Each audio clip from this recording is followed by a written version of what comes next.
స్వచ్ఛదనం అర్హులైన పేదలకు సాయం Leela group chairman doctor Mohan Naik.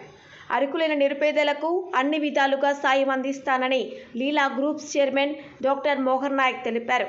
Medak పట్టణంలోని పిట్లం బేస్ వీధికి చెందిన గోపాల్ అనే వ్యక్తి ఇటీవల అనారోగ్యంతో మరణించారు. విషయం తెలుసుకున్న డాక్టర్ మోహన్ నాయక్ ఆదివారం ఆ కుటుంబాన్ని పరామర్శించి నిత్యావసర సరుకులతో పాటు ఆర్థిక సాయం అందించారు. సందర్భంగా స్థానిక మాజీ కౌన్సిలర్ గోతల జ్యోతి కృష్ణ డాక్టర్ను సన్మానించారు. అనంతరం ఆయన స్థానిక విలేకరులతో మాట్లాడుతూ మెదక్ జిల్లా నిజాంపేట మండలం జడ్చెరువు తాండాకు చెందిన తాను అనస్థేషియా డాక్టర్గా సేవలందిస్తున్నట్లు తెలిపారు. అలాగే లీలా కన్స్ట్రక్షన్, లీలా హాస్పిటల్స్, లీలా శారీ సెంటర్స్ వంటి సంస్థలు ఉన్నాయని తెలిపారు. ఎలాంటి స్వార్థం లేకుండా నా సొంత జిల్లాలో నిరుపేదలకు తోచిన సాయం అందించాలని ముందుకు వచ్చినట్లు తెలిపారు. లీలా కాన్సెప్ట్ స్కూల్, లీలా శారీస్, లీలా రియల్ ఎస్టేట్స్, లీలా కన్స్ట్రక్షన్స్ ఇవన్నీ నాకు.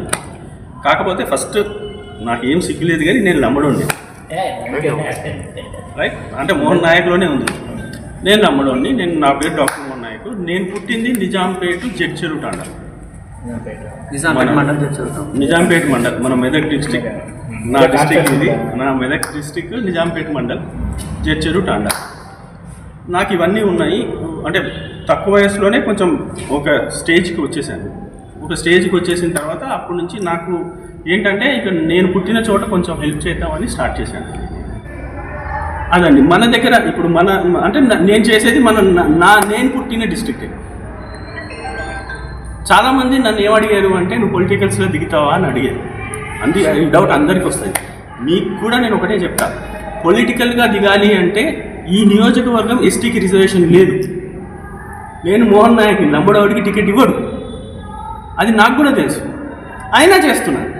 అంటే నాకు పొలిటికల్ అంటే నాకు అంత ఇంట్రెస్ట్ లేదు. నా తృప్తి కోసం నేను పుట్టింది లంబడవాది అవన్నీ చూశాను కాబట్టి నేను చేస్తున్నాను. నిజంగానే పొలిటికల్లో నేను వెళ్ళాలి అనుకుంటే ఎక్కడైతే రిజర్వేషన్ ఉందో ఆదిలాబాద్కి వెళ్ళాలి, ఖానాపూర్కి వెళ్ళాలి. అక్కడికి వెళ్ళి చేస్తే నాకు టికెట్ వస్తుందేమో.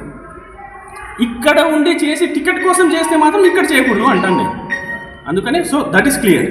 నాకు రాదు, నాకు తెలుసు, అయినా నేను చేస్తున్నాను. అంటే నా తృప్తి కోసం నేను చేస్తున్నాను. మీకు తెలిసిన వాళ్ళలో పేదవాళ్ళు ఎవరైనా చనిపోయినా, పేదవాళ్ళ కుటుంబాలు ఎవరైనా